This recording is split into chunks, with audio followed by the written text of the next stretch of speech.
Good afternoon and welcome to the Safe Streets Coalition. We're glad that you chose to join us today either by Zoom or by phone. Of course, due to COVID, we've used Zoom for prior meetings as we present information to you.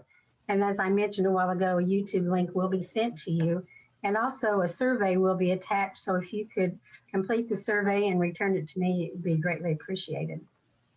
The PARS staff, Safe Streets, join us today are Michelle Voth, Executive Director of Prevention and Resiliency Services, Lynn Smith, Community Prevention Consultant, Irene Caballero, Grant Coordinator and Bilingual Community Mobilizer, and I'm Judy Wilson, Office Manager and National Night Out Program Coordinator. So please contact any of us by email if you have questions.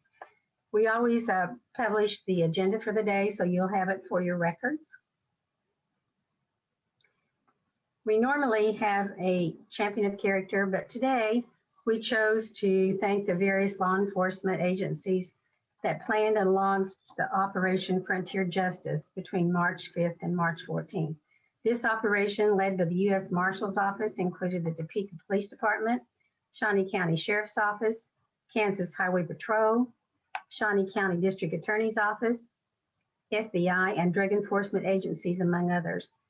And when Deputy Abigail Christian speaks on the behalf of the Shawnee County Sheriff's Office, she'll give us a little bit more information about that. But at each meeting, we do, as I mentioned, have a champion of character.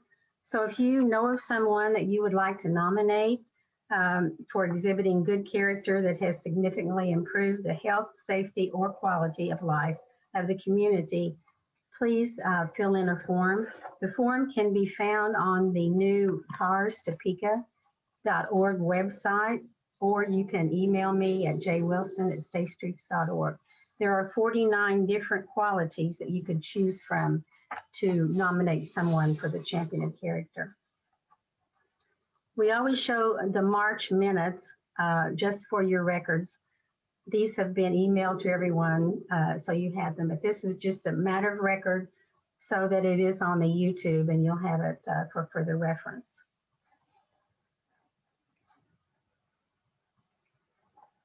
Our staff report for March includes neighborhood watch meetings, and as you know, we're not able to meet face-to-face. So we're sending safety information to all neighborhoods.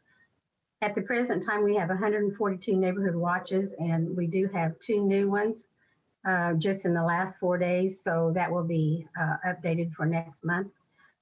We do reach out to about 4,732 people for that, and then we do send information, safety information also to the Safe Streets Coalition members, the City Council, County Commission, and the Topeka police officers. And through all those, we reach about 1,077 people. Even though our retailers and IFO meeting was not held in March, information was sent to them to about 618 people reached there. And our Safe Property Management training was held on March the 23rd. And as you know, with the COVID, the restrictions for the number of people meeting together made us only accommodate 20 people, but we already have about 9 people registered for October, so we'll have a good class in October. We do this twice a year, once usually in March or April and once in October. So even though we're still working from home, we do have 516 calls and emails for service. So if you would have any questions or need help, you can always email us and I'll get right back to you. Of course, on the Facebook pages, the Lock It, Remove It, or Lose It, that's to remove items from the vehicles so they won't be stolen. We have about 175 people reach there.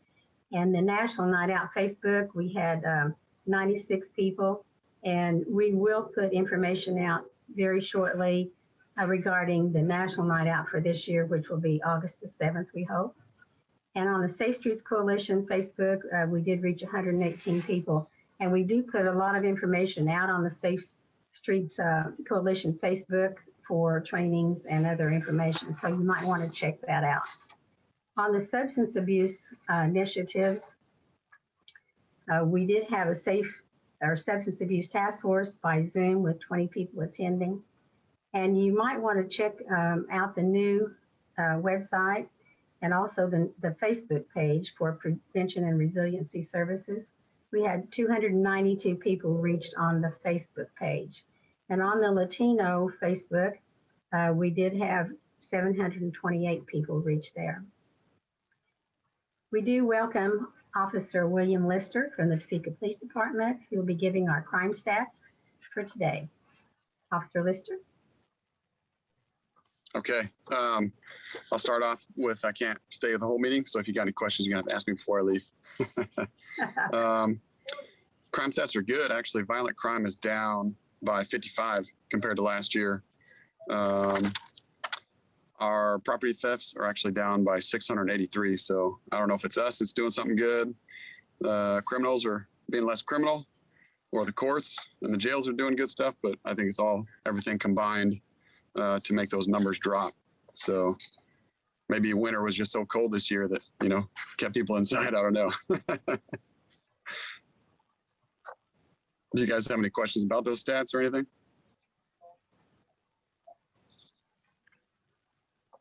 Okay. Do you have anything to share with us about the Boys and Girls Club since you work with them? Yeah, I think they're back up and running. I'm not sure if they're full staffed or backed up to their full numbers with their kids. I'm actually planning on going there this week and checking up on them, see if everything's going good with them. But yeah, I think everything's going well right now with them. We're planning on starting our chess club up again, and we're actually going to start a softball team. This starts on May 15th. The first game starts May 15th out of Dornwood, and we actually have our boxing up and running with PAL, and some of the kids from the teen center come over there. They take a bus from the teen center, I think like 10 or 12 kids they bring over there every week to the Salvation Army, and we teach them how to box. Yeah. A lot of good activities going on over there. Oh yeah. Make them sweat, keeping them in shape. Good. Does anyone have questions? I have one question on the theft for the vehicle break-ins. Yeah. Are you finding more vehicles at home around their homes, or is it more in business areas, or really a mix? I would say it's a mix. In the wintertime, obviously, people warm their cars up and leave their keys in the cars they're warming up. So that's a huge one in the wintertime. Summertime, there's a lot of people also that leave their cars unlocked and leave stuff in their cars, like in plain view, like purses, wallets, checkbooks, stuff that has any personal information like vehicle registration, insurance, all that stuff. Cup holders with overflowing quarters and nickels and dimes. So that's stuff like that people and criminals see. They just like, oh, let's break a window for $20 in quarters, So I don't really necessarily say anything. One particular thing sticks out more than the other, but I would say it's just random, depending, time and location, season, all that stuff. Okay. Any other questions for Officer Lister? Well, thank you for joining us today. I know you have to hurry off to another engagement. But they told me to give you a crime tip too. Okay, good. It's about to be nice weather, so a lot of people, when they mow, their lawnmowers are in the garage. They move their cars out from the garage. Just remember, kind of mentioned before, if you are one to leave your purse, wallets, checkbooks, things like that in your car, you're moving your cars out of the garage to mow, lock your cars up or put that stuff inside. Don't leave your garage doors open when you're mowing, because it doesn't take long for someone to walk by or ride by on a bike and snatch something from your garage. And also keep your doors locked if you're going to be outside. I know it's a hassle, but it also wouldn't take much for someone to walk into your house while you're mowing, a couple hours at a time, and come back and your TVs and all your important stuff's gone. Okay. Good tip. Yeah. Very good. Anything else you'd like to share with us? Well, that's all I got. Oh, yeah. Okay. Well, we appreciate you taking time out today to do that. Thank Oh, you yeah, so much. yeah. Thank You're you. welcome. Thank you. Next, we have Shawnee County Sheriff's Office Deputy Abigail Christian. Are you there, Abigail? I am here. Hi, Judy. Thank you. Hi. All right, we will go ahead and get started. Like Judy said, my name's Abigail Christian, and I'm the Public Relations Deputy with the Shawnee County Sheriff's Office. And first, I'm going to speak to you just a little bit about Operation Frontier Justice that we just had a chance to participate in. As you can see the flyer there. First, just want to say thank you to all the agencies that came together for the common goal of reducing violent crime within Shawnee County and the Topeka area. We are very thankful for this opportunity to have had an active role in the planning of this operation, as well as the entire implementation of the enforcement strategies throughout this 10-day event. While this was an agency-wide effort on our part that spanned 24 hours a day, personnel from our patrol unit, fugitive warrants unit, drug enforcement unit, detectives unit, offender registration unit, and our specialized response team were able to focus their efforts during peak time frames of criminal activity. The Sheriff's Office, we attempted 184 warrants during this operation. We completed 54 registered offender checks. We conducted 96 traffic stops. We seized 15 illegal firearms and weapons, and we are currently investigating 18 new cases that stemmed from that operations activities. We would like to recognize the Shawnee County Emergency Communications Center. Our dispatchers were instrumental in the success of this operation. They effectively managed the increase in activity that resulted from multiple agencies converging together in this operation in Shawnee County.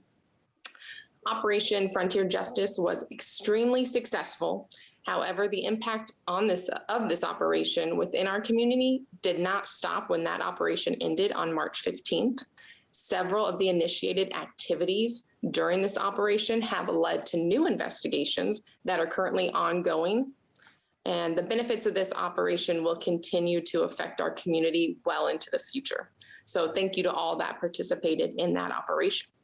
And next, we are going to look at a quick 4-minute video that shows a little bit of information about some of the narcotic work that we have done in the first quarter of 2021.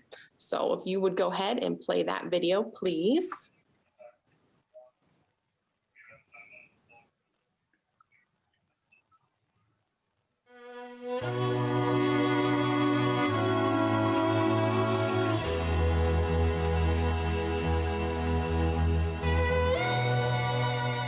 Methamphetamine cases are on the rise. From 2016 to 2019, the use of methamphetamine nationally can be seen here. While usage for 18 to 25-year-olds has fluctuated, the usage for Americans 20 I don't think we're able to see the video. increase.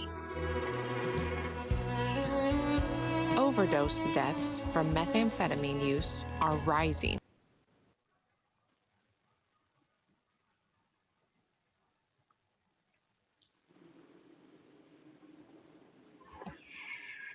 All right, it looks like there may be some technical difficulties. Yeah, let me work a little bit on this. Okay. 1 Gra- minute, and then we go from here.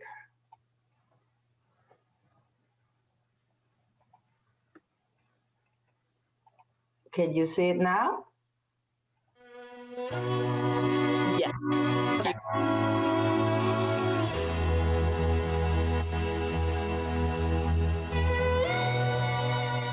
Methamphetamine cases are on the rise. From 2016 to 2019, the use of methamphetamine nationally can be seen here. While usage for 18 to 25-year-olds has fluctuated, the usage for Americans 26 and older continues to increase.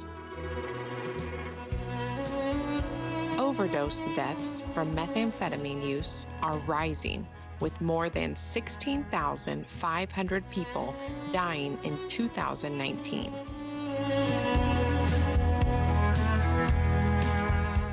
we are working hard to combat the use and distribution of illegal narcotics in our community.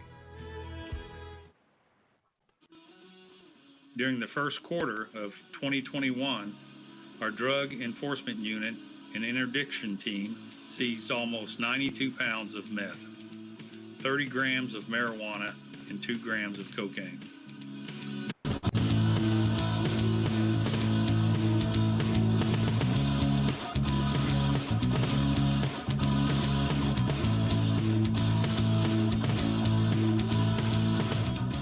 Our Drug Enforcement Unit and Interdiction Team seized $108,000 in currency.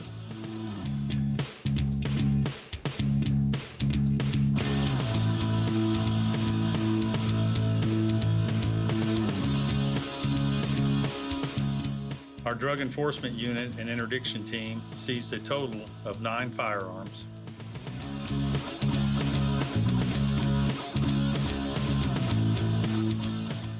Agency-wide, meth arrests have dramatically increased since 2018.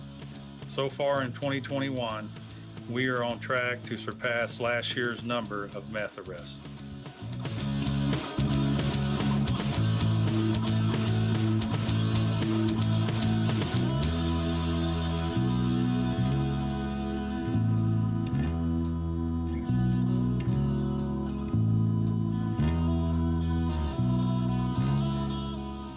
Again, agency-wide, the number of felons charged with possession of a firearm has increased over the past few years.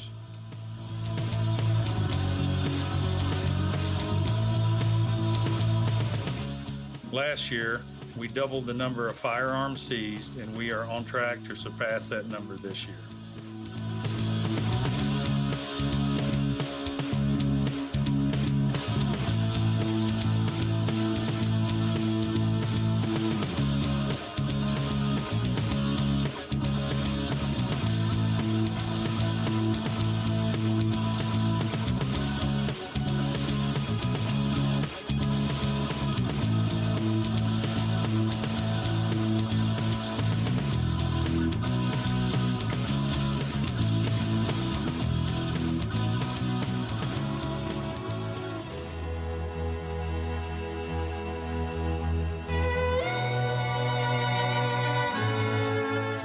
There are many resources available in our community.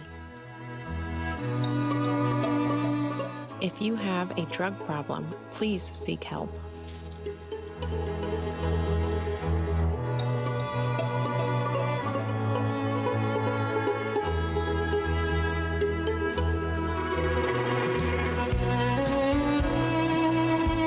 Help us make our community safer.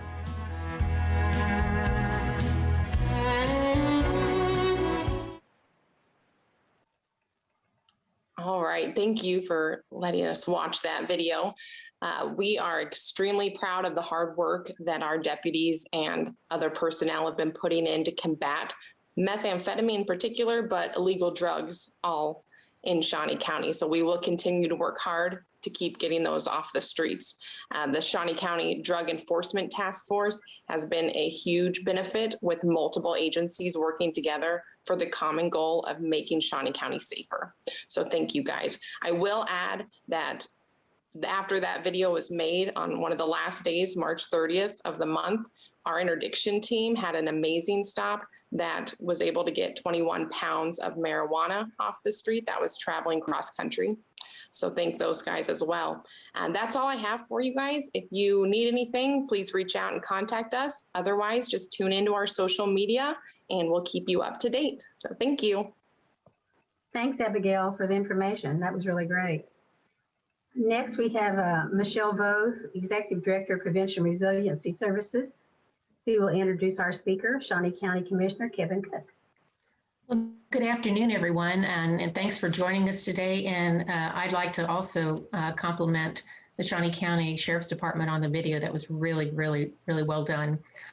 One of the things that we've wanted to do this year at Safe Streets is provide some opportunities for our leadership, both in Topeka and Shawnee County, to discuss goals, objectives, what's going on. And we've done that in the last few meetings we've heard from our police chief, we've heard from our sheriff's office, and also our district attorney. So today, we've asked Shawnee County Commissioner Kevin Cook to join us to talk a little bit more about countywide things. And I've got a little bit of an introduction. You know, a lot of times you don't know a lot about a person until you actually hear a bio. So I'm kind of anxious to share some of the information that you may or may not know about Commissioner Cook.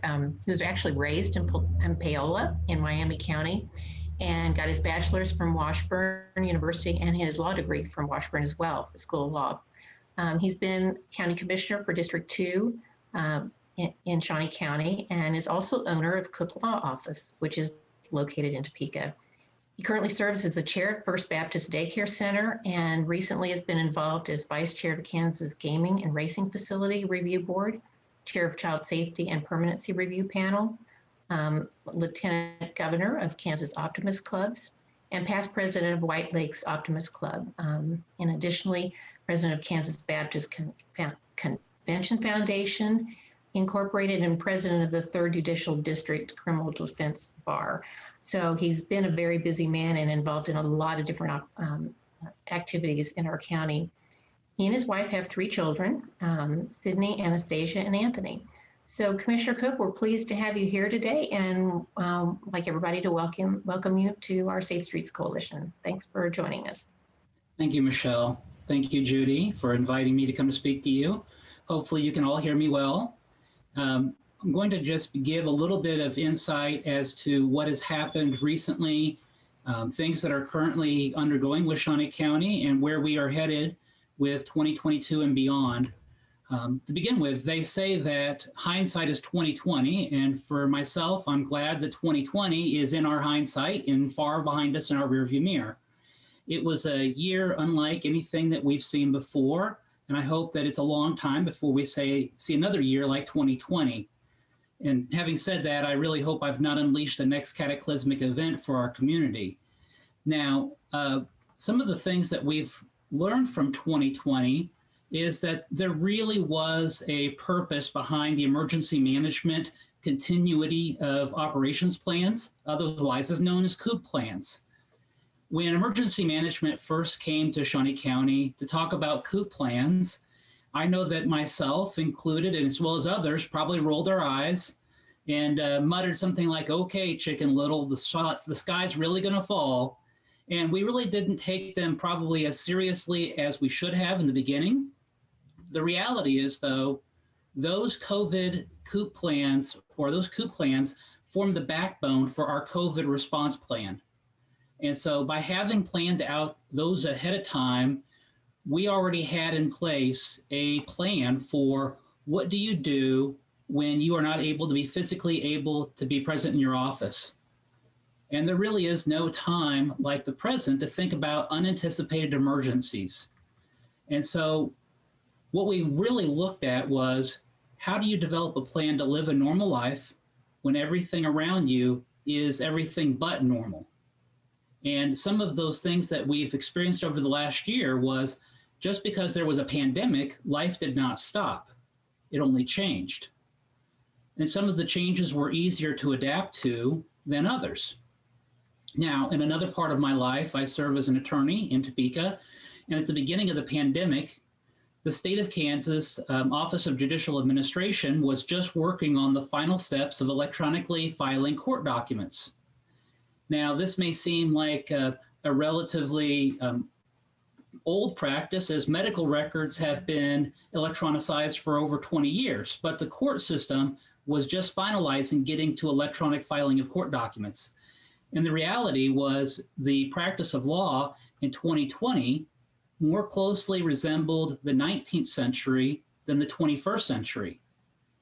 The idea of having a video hearing on a court proceeding was really only limited to very unique, very specialized hearings. Otherwise, it just didn't happen. Everything was in person, everything was paper, and you would have a lot of physical contact.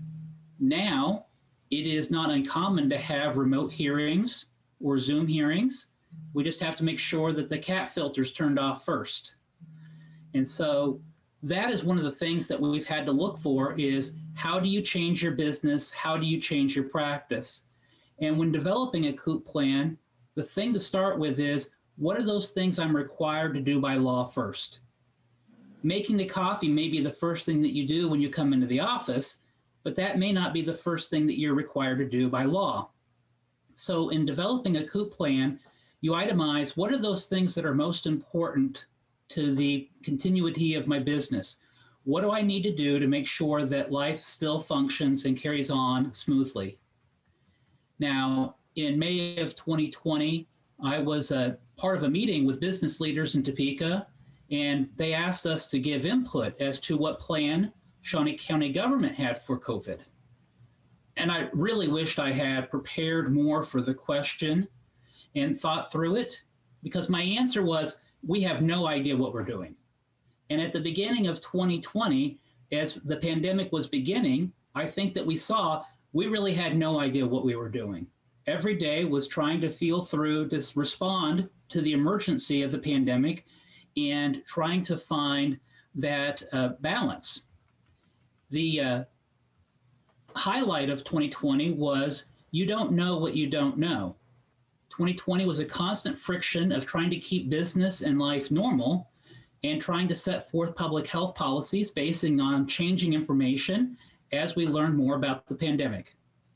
And there's never a time that you will have all the answers, and more likely than not that your information today may need to be adapted to a different set of circumstances. And no matter what you do, there will be people who are upset that you're doing too little or too much. Now, I may not have all of the information, but I do not doubt that the pandemic will be studied for many, many years by political scientists, by communications departments, anthropologists, and even health professionals. And so learning to be able to adapt to changing information is one of those things that I would look and stress for any organization, not maintaining a policy that's so rigid that you can't change with the information that's presented to you. And as we closed out 2020 and moved into 2021, our next step is to return to normal. And so we are in a recovery process right now. It may not seem like it. It may seem like we're still part of 2020, but the reality is we are now moving into that recovery process. And part of that recovery process is a resumption of some of our old things that we used to do, our old normal, but it's also with a caution and concern that's carried over from 2020. And so in Shawnee County, there's several exciting projects that I'd like to share with you. The first is an update on our Adventure Cove at Lake Shawnee. In 2017, the Shawnee County Commission closed the Lake Shawnee Swim Beach. Moss had grown in, the slides were worn out, and the entire area was tired. The time had come for renovation and renewal. So over the past several years, the moss has all been cleared out, new filtration and intake pumps were installed, the boating area was moved over to the cove, ramps were installed to make the swim beach more accessible to the handicap, and the biggest attraction was to be the inflatable playground, which was to be unveiled last year. And this massive structure, but with the uncertainty of the pandemic, we held off on the inflatable and we left it in the box, and it's ready for the big reveal this year. And so that's one of the things that will be, when it gets just a little bit warmer, and opening up the swim beach after more than 3 years to get back to that Adventure Cove and all that it has. At the end of 2020, road construction on 29th Street and Croco were completed, and now the Public Works Department is at hand working on 45th Street. This will stretch from California through Croco, doing a major expansion of that as well. Both 29th Street and 45th have included bike trails as part of that road construction. That is part of our new methodology when we do road construction, is to add additional space on the side, separate from the traffic ways, for bike trails to continue. And on 45th Street, we will finally see the end of that steep hill that's by the golf course that we need to get off and walk our bikes because it's just too steep to ride. And this will be smoothed out and pulled out from the current trail to where it'll be a flat surface, so it'll be much safer for the bikers. Speaking of trails, the Shawnee County Parks and Rec continue to work on the expansion of trails, including the connection of the Shunga to Lake Shawnee. This is actually coming through Dornwood Park and connecting to 29th Street. 29th Street will then come down and connect to Lake Shawnee. This makes it feasible for you to ride your bicycle all the way from 29th and Fairlawn to Lake Shawnee without ever crossing a roadway. And that makes it much safer for all of our bikers. And this draws us closer to a complete trail from side to side of the city. Now, we are currently under plans for expansion of even more trails, so stay tuned. The Parks and Rec is also working on renovating our community centers. Currently, we are looking at the Oakland Community Center and the Oakland Pool. Last year, we completed the renovation of the Hillcrest Community Center. And so now we're looking at Oakland. The community centers have really had very little to no renovations since they were first established. There's just been basic maintenance for the community centers. So now it's coming in and working on these community centers that have been in place since the 1980s and really giving them a complete overhaul and renewal. There's also the work at Family Park at 21st and Urish. And the Parks Department and the Shawnee County Parks and Rec Advisory Board are close to bringing back to the Shawnee County Commission a plan for the Family Park at 21st and Urish. There's a lot of things that are set forth, and I don't want to give away too much, but they do include things like pickleball. They do include things like a BMX pump track and sledding hills. And so there's a lot to be seen by the new plans and what we're looking at 21st and Urish. And while new can be exciting, the Parks Department is still hard at work in continuing to address deferred maintenance and bringing new things to life and new renewal. An example is the Gerald Binkley Tulip Time, which starts on April 9th this weekend and goes through April the 25th. On April the 17th, there is going to be a memorial dedication at noon at the Ted Inslee Gardens and at 6:30 at Old Prairie Town. And just really taking a moment to do a memorial dedication to Gerald Binkley and all that he did in starting up the Tulip Time. And really, this is going to be a great weather as long as we don't have any cold freezes or major thunderstorms or hail in the next couple of weeks. The tulips are coming up and looking great this year. We had great tulips last year, but the COVID kind of kept us away from them. 2 years ago, our tulips looked great until they froze. So this is a little bit weather related. And so the Tulip Time out of Old Prairie Town in the evening, and then the Ted Inslee Gardens during the daytime. I know that some of you may have a question about taxes. You know, that's one of the things that we do at the Shawnee County Commission is we look at our taxes.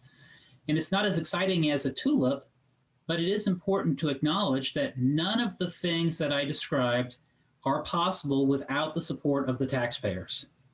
And so currently property tax make up 80% of the revenue for Shawnee County. And the Shawnee County Commission has not raised its mill levy since 2013, which means that the only increase in taxes that Shawnee County has seen comes from an increase in property valuation. And that puts Shawnee County really in unfamiliar territory right now. Believe it or not, people are actually fighting to buy houses in Shawnee County. We have a housing crisis currently in our county. This is a very strange and uncharted territory for us that, you know, people want to move here and want to buy houses in Shawnee County. And there's just not enough supply to meet the demand. And that has really drove up the increase in your property value. So if you've looked at your Shawnee County appraiser note, recently you may have seen a 3 or 5% increase in your value. And that's really because of a lack of supply of houses for Shawnee County. And if you've ever thought about selling your house, now is the time. Although I would caution you, please make sure you have somewhere that you're going to move to before you put your house on the market. It will sell very quickly. And if you don't have a place you're going to move to, well, I'm sure Bill Persinger will put you up in his house. Now, I would anticipate that our current Shawnee County Commission is going to work to hold the mill levy steady. And given the economic impact of the COVID pandemic, We're looking at still that economic uncertainty. So we're going to have to work very difficultly or very diligently to keep things steady and not have an increase in the mill levy. But at some point, the mill levy will probably need to be increased. Again, it's not been increased since 2013 for that mill levy. And if we do not increase the mill levy, we will have to look at what services we would be able to cut. And this is a very delicate balance between taxes and services and being able to provide those services to Shawnee County citizens. The county holds its budget hearings in July. They are all broadcast on the Shawnee County the Shawnee County website. And if there's an area that you want to know more about, you can go to the Shawnee County Commission, look at the budget hearing. You could look at all of them, or you could just watch the presentation for Safe Streets.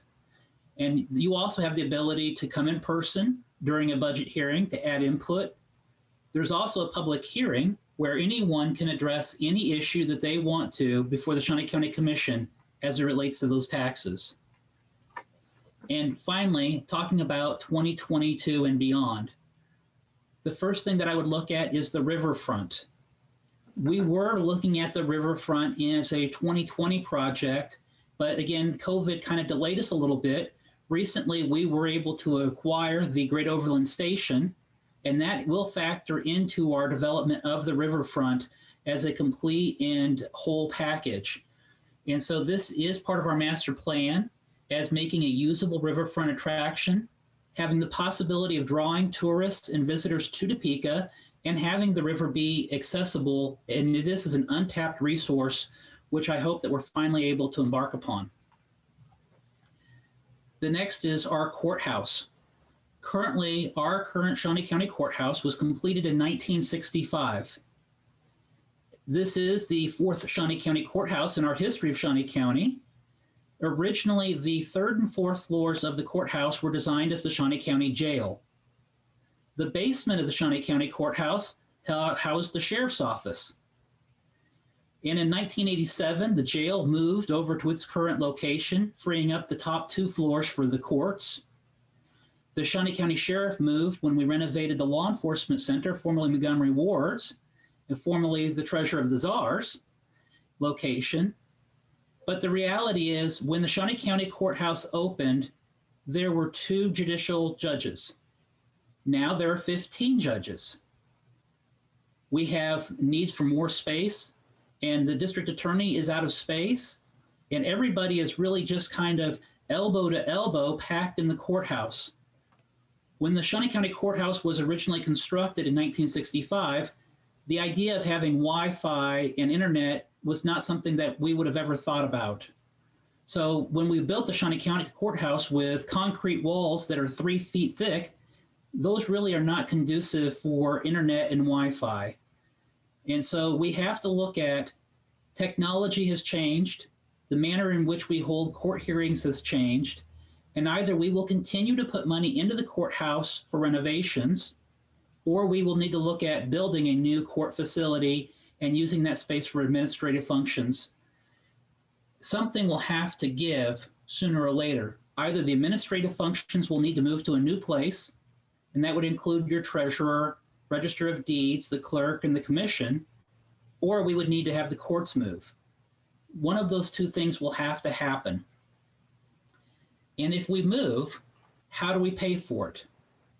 And so Shawnee County has been looking at what spaces we may have. If anybody's been watching our executive sessions, there have been a number of executive sessions dealing with purchase of real estate. An executive session is when the 3 commissioners have an opportunity to sit down and kind of talk to each other in private, and that would be if we want to make an offer for real estate. And so we've been looking at a number of different options and looking at this, but we haven't found the right fit yet. And lastly, I think that the time has come that the Shawnee County Commission should look at its structure.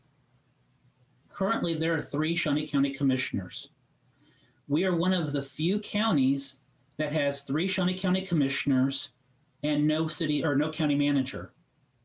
Most Shawnee counties, or most counties our size as Shawnee County, have 5 Shawnee County commissioners, not 3.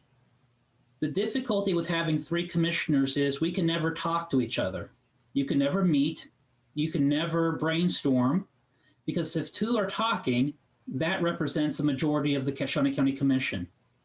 So the only time that the commissioners really have any communication is during a county commission meeting. The reality is you're putting 3 people in charge of $110 million, 1,100 employees, and they can't talk to each other. They can't communicate. They can't come up with solutions. And so while having groups be small, and if you get too many people on a board, it can become too cumbersome. 3 is really a very small number. And so it may be time for us to look at adding that to 5 instead of 3. I know this is the same process that Douglas County is currently going through in looking at whether or not they should increase their number from 3 to 5. So we would not be alone in reevaluating our current structure. There are arguments for or against the change, and whether it is done or not, I think the time is present to address it and to look at what changes we might want to make. Those are just kind of some of the things that I wanted to bring to your attention, looking at road construction, trails, park development, park renovations, not raising our taxes or keeping them steady, looking at the future for our courts and for our administrative functions, as well as looking at our current structure. Are there questions that the Safe Street group you would have for me, or something that you would want to know about for Shawnee County?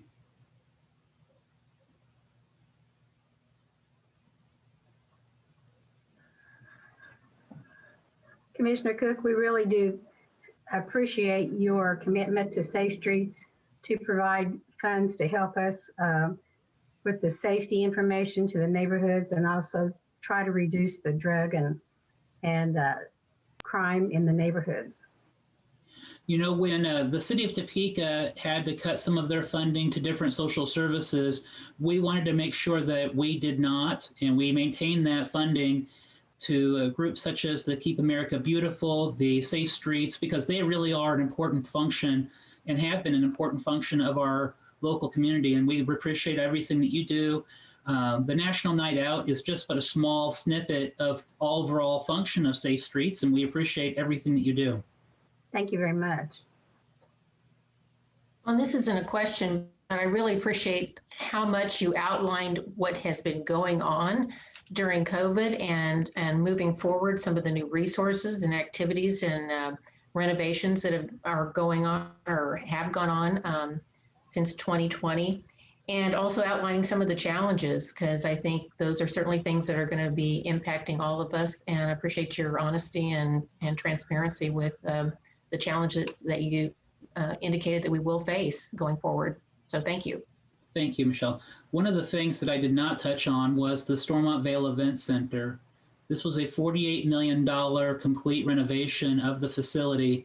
I might note, just as a side, the Shawnee County Stormont, or the Stormont Vale Event Center, was also constructed in 1987. So the Shawnee County Commission in 1987 undertook a complete new detention facility, the jail, and the Expo Center. Both projects were done at the same time. And so just kind of showing that dedication that we want to look at bringing new life, new entertainment to our community. And the Shawnee County Stormont Vale Event Center really looks forward to that. By having that huge exhibition hall, Stormont Hospital was able to use that for the vaccines. The one positive to come out of the COVID crisis was, with a shutdown of all the events, we were able to get a lot of construction work done in a much more efficient timeline than we would have if we were trying to work around programs or events that were occurring. So the downside is we didn't have those events, but the good side is without the people, we were able to get a lot of construction done.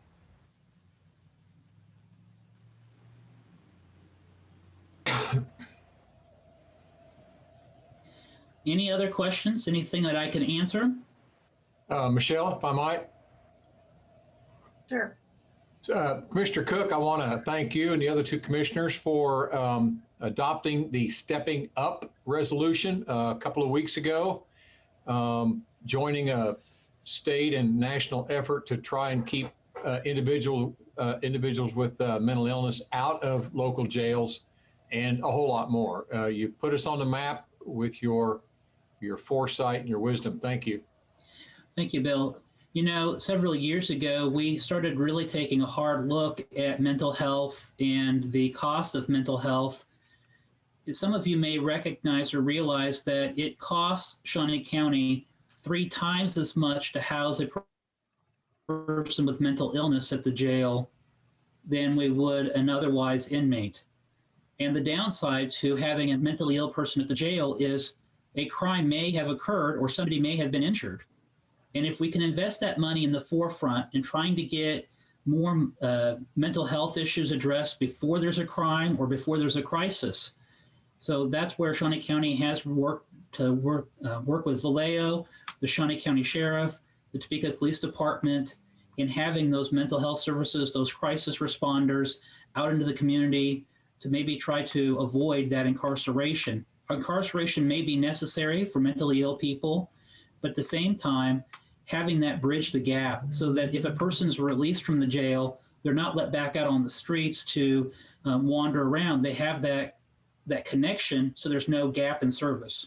And that's one of the things I really appreciate about Vallejo is working to make sure that we're not going to have a loss of medications, a loss of services, and we don't have a drop-off. Well said, Commissioner. Thank you again. Shawnee is only one of about 7 or 8 Kansas counties to make a declaration related to stepping up and to keep moving towards criminal justice reform and all that goes along with it. Thank you, Bill. You know, I know that I see that Don McWilliams is here, and I just really want to take a moment and thank Don. When we had the shutdowns last year, and really looking at our youth and the community and the uncertainty as to when parents were going to go back to school or work, what's going to happen to the kids. Dawn and her team working to open up the Boys and Girls Club, working to make sure there's a safe place for the kids to go. And I just really want to take a moment and thank Dawn for everything that she does. It's really appreciated. And it's a lot of hard work to make sure that we have, again, safe places for kids to go and have remote school and parents to be able to go to work. And again, having everybody get back to a normal. So thank you, Dawn. Thank you, Commissioner, very much.